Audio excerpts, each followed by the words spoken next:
Hello friends, welcome back another video. आज की video में हम लोग बात करने वाले हैं मैथ के ऊपर। आज हम लोग मैथ के बारे में चर्चा करेंगे। अब इसमें मैथ में हम लोग देखेंगे सबसे पहले कि संख्या पद्धति क्या होता है। किसके बारे में चर्चा करेंगे? संख्या पद्धति के बारे में चर्चा करने वाले हैं। ठीक है, तो तैयार हो जाइए। आप भी मेरे साथ में कॉपी पेन लेकर तैयार हो सकते हैं। ठीक है, तो चलिए बिना देर किए आज की टॉपिक को हम लोग स्टार्ट करते हैं। आज की जो टॉपिक हम लोगों की है, कौन सी टॉपिक होने वाली है? संख्या पद्धति। इसमें हम लोग बात करें संख्या पद्धति में। संख्या पद्धति को स्टार्ट करने से पहले एक अंक होता है। क्या होता है? अंक। अंक बोले या फिर संख्यांक बोले, दोनों एक ही होता है। क्या चीज? अंक या संख्यांक, दोनों एक ही होता है। दिखाई दे रहा है? बहुत अच्छे से दिखाई दे रहा है।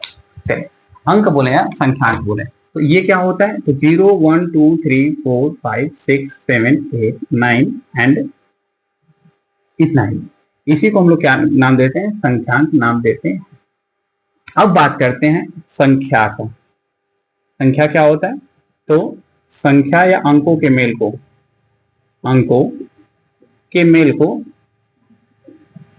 क्या कहते हैं? संख्या कहते हैं। अंकों के मेल को संख्या कहते हैं। जैसे में 5, 10, 25 ये सब जितनी भी आप नाम ले लें, सबका सब संख्या होता है। तो संख्या और संख्या दो चीज याद रखेंगे।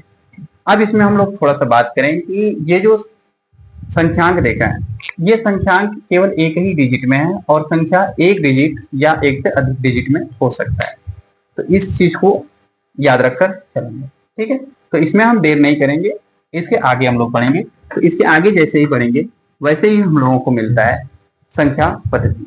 तो जो संख्या पद्धति होता है, संख्या पद्धति में, पद्धति मतलब सिस्टम, इंग्लिश में नंबर सिस्टम, कई सारे नंबरों को जब एक ही में मिलाकर पढ़ा जाता है तब उसको संख्या पद्धति नाम दे दिया जाता है।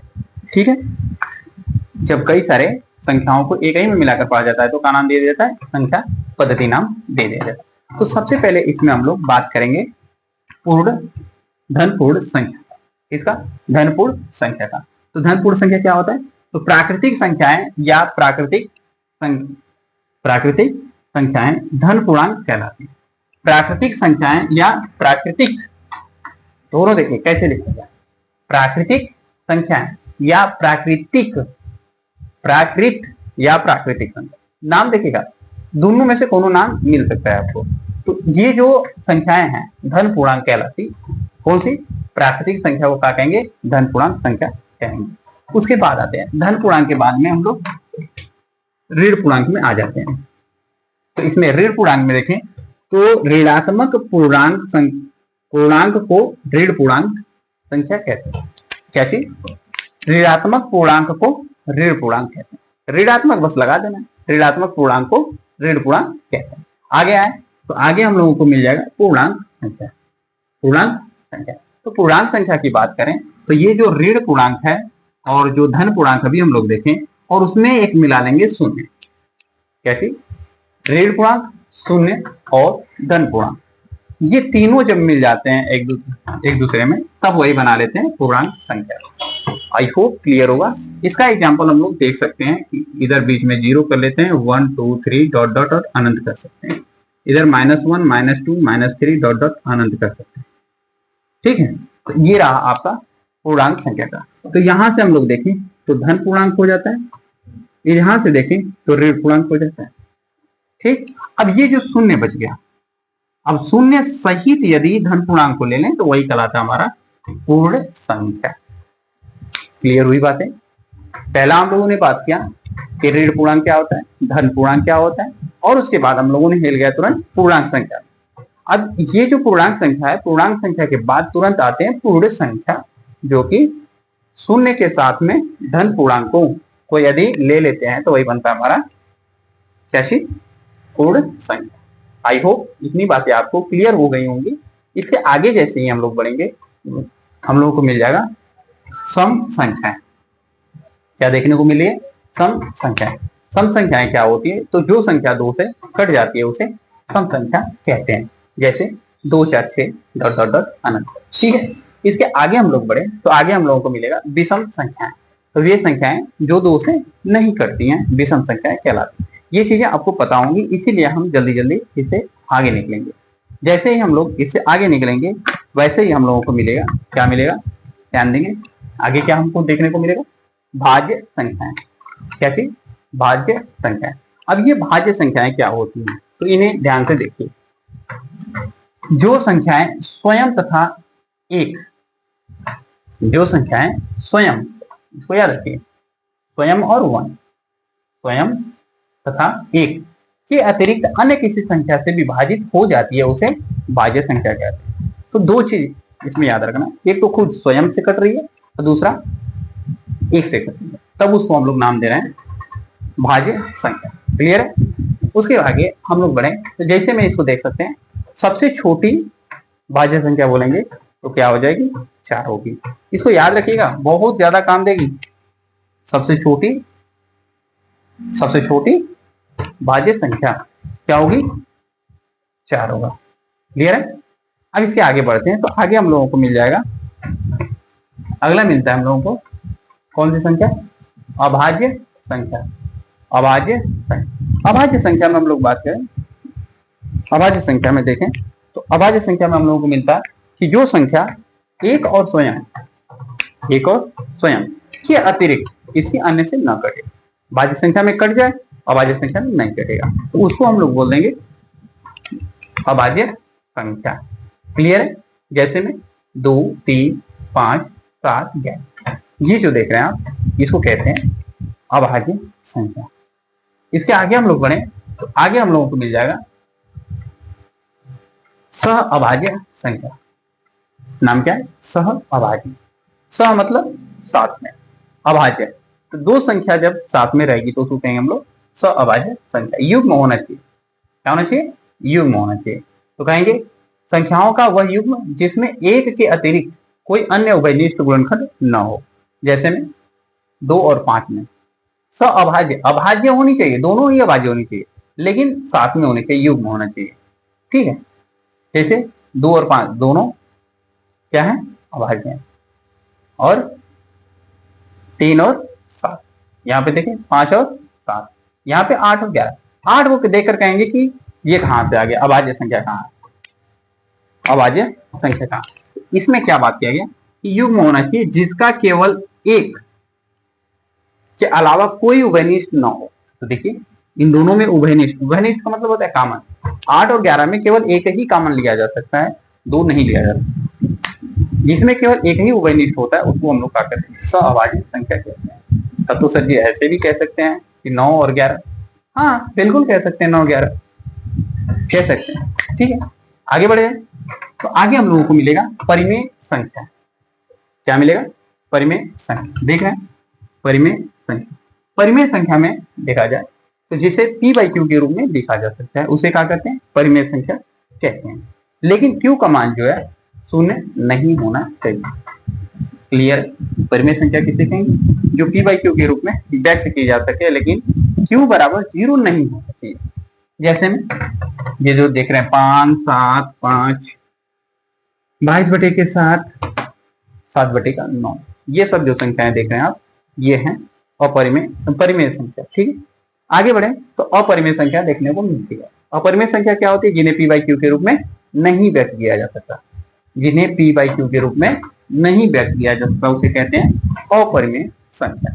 जैसे किसको नहीं व्यक्त किया जा सकता, पाई हो गया, √2 हो गया, √3 हो गया, -√2 हो गया, -√3 हो गया, -√5, इन सबको हम लोग कहते हैं अपरिमेय संख्या। ये सब चीजें बार बार पढ़ते हैं इसीलिए हम इस पे ज्यादा टाइम नहीं गवा रहे हैं। फिर उसके बाद में आती है वास्तविक संख्याएं। अगला जो संख्या है वास्तविक संख्या है, ये वास्तविक लिखा हुआ है, वास्तविक संख्या क्या कहेंगे, परिमेय तथा अपरिमेय संख्या को जब सम्मिलित कर दिया जाता है तो वास्तविक संख्या कहलाती है।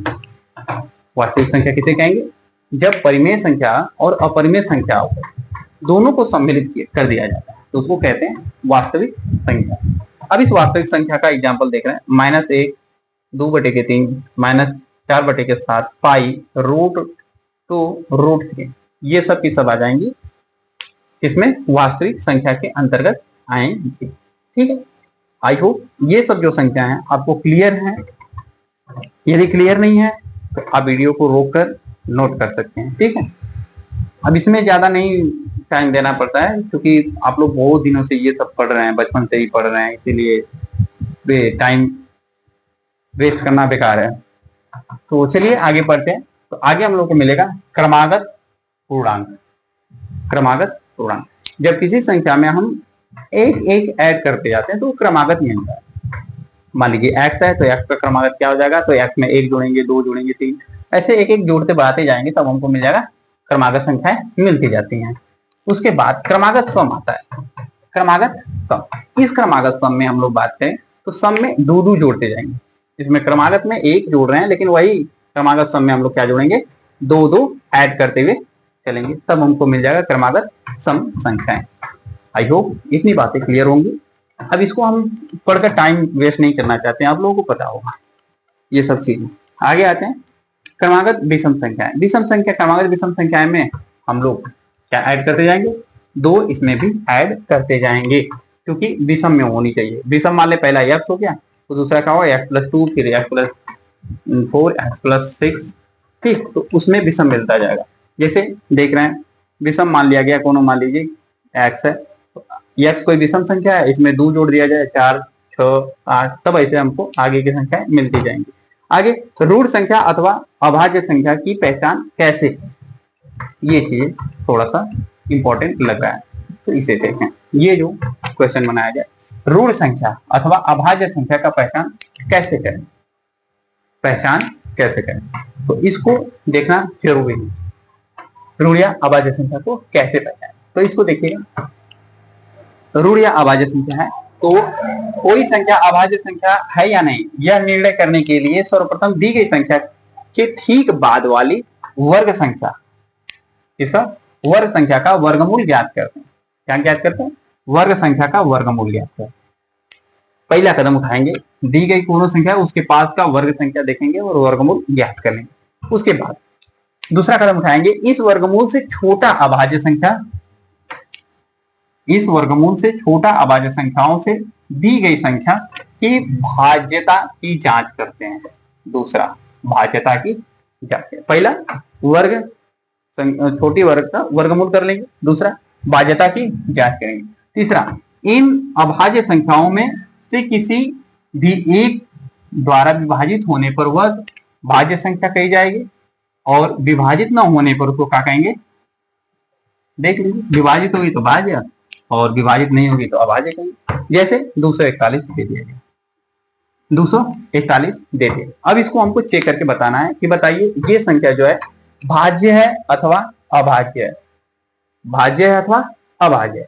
तो करेंगे क्या, यह निर्णय करने के लिए 241 के ठीक बाद वाली वर्ग संख्या, यानी कि 241 के बाद हम लोग देखें तो 256 पूर्ण क्या होता है, वर्ग होता है। 256 हम लोग जानते हैं कि 16 का होता है, वर्गमूल निकालें। क्या निकालें, पहला कदम उठाएं कि पूर्ण वर्ग देखें, 241 के पास में देखें तो 256 था। अब 256 कितने का है, 16 का, वर्गमूल तो निकालें। ठीक है, अब इसमें हम लोग देखें वर्गमूल जैसे ही निकालें, 16 से छोटी अभाज्य संख्या कितनी होंगी, 13, 11, 7, 5, 3, 2। ठीक है, से 241 की भाज्यता का जांच करेंगे। यदि अब इतना से 241 यदि कट जाता है तो भाज्य है, नहीं कटेगा तो अभाज्य है। तो भाज्यता की जांच इसी तरह करते हैं। तो इसमें देखेंगे 13 से 241 कटेगा ही नहीं, 11 से चेक कर लीजिए, 11 दूना के 22 नहीं कटेगा, 7 से देख लीजिए, 7 लेकर 21 नहीं कटेगा, 5 से कटवा नहीं करेगा, 3 से देख लीजिए, 4, 3, 7 कटवा नहीं करेगा, 2 से कटवा नहीं करेगा, तो ये क्या है, भाज्य संख्या नहीं है, भाज्य संख्या नहीं है, मतलब क्या है, अभाज्य है। तो कोई भी संख्या भाज्य है या अभाज्य है उसको चेक करने के लिए सबसे पहला कदम क्या करेंगे, उसके आसपास का वर्ग देखेंगे, उसके आसपास का वर्ग कौन सी संख्या वर्ग है इसके बाद की। जैसे 241 था तो हमने चेक किया कि 216 16 का वर्ग है। तो अभी 16 से छोटा अभाज्य संख्या देखेंगे कौन कौन सी होती है। तो हमने देखा कि 1 2 3 4 नहीं 5 7 11 के बाद 13, ये सब संख्याएं अभाज्य होती हैं जो कि 241 को नहीं काट रही हैं। तो इस प्रकार से हम लोग चेक कर लेंगे, कहेंगे कि क्या है, अभाज्य संख्या है। इतनी बातें क्लियर हो गई होंगी, आई होप इतनी बातें क्लियर हो गई होगी। अब इसी के बेस पे ये जो अध्याय है, इसी के बेस पे कुछ क्वेश्चन दिए गए हैं, उन्हें अब देखिए। क्वेश्चन कैसा है तो देख सकते हैं आप। अध्याय पर आधारित प्रश्नों के प्रकार, बहुत इंपॉर्टेंट इसमें क्वेश्चन है। इसको हम लोग आज ही देख लें या कल से देखें? चलिए 15 मिनट हो गया इसमें, तो हम लोग आगे से देखेंगे, कल से देखेंगे, अन्यथा ये वीडियो जब लंबी होगी ना तो आपको समस्या होगी। चलिए 1 मिनट और लगेगा। इससे कितने टाइप के क्वेश्चन बनते हैं इसको देख लेते हैं, कितने टाइप के क्वेश्चन बनते हैं। ठीक है, ये चीज जानना बहुत जरूरी है, इसलिए हम सोच रहे हैं कि आप देख लें कितने टाइप कुल टोटल क्वेश्चन बनेंगे। तो 14 टाइप के क्वेश्चन बनते हैं। कितने टाइप के? 14 टाइप के।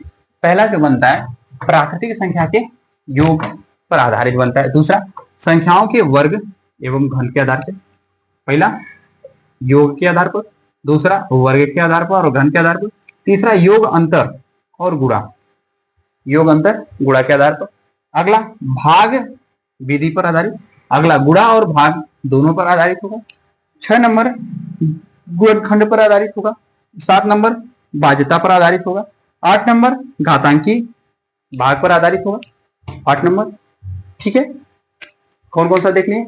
योग, संख्याओं का वर्ग और घन, योग अंतर, गुणा भाग, गुणा भाग पर आधारित, गुणनखंड पर आधारित, भाज्यता पर आधारित और घातांकी पर आधारित। ये चीजें आप देख रहे हैं, टोटल 8 हो गई। 8 के बाद में यदि हम लोग आगे बढ़ते हैं तो आगे हम लोगों को मिल जाता है 9 नंबर जो मिलेगा। देखिए 9 नंबर जो है अंकों पर आधारित, 10 गुणा पर आधारित, 11 जानवरों पर आधारित, 12 गुणा भाग जोड़ घटाना पर आधारित, 13 इकाई अंक पर आधारित, 14 नंबर विविध प्रश्न बन जाते हैं। कुल 14 प्रकार के संख्या पद्धति में क्वेश्चन बनते हैं। ठीक है, यदि आप इतना को सॉल्व कर लेते हैं तो आप किसी भी कॉम्पिटिटिव एग्जाम में दिया गया क्वेश्चन हल कर लेंगे। ठीक है, तो इस वीडियो में हम लोग इतना ही रखेंगे। ये वीडियो आपको कैसी लगी आप कमेंट के माध्यम से मुझे अवश्य बताएं। So thank you for watching this video. जय हिंद, जय भारत।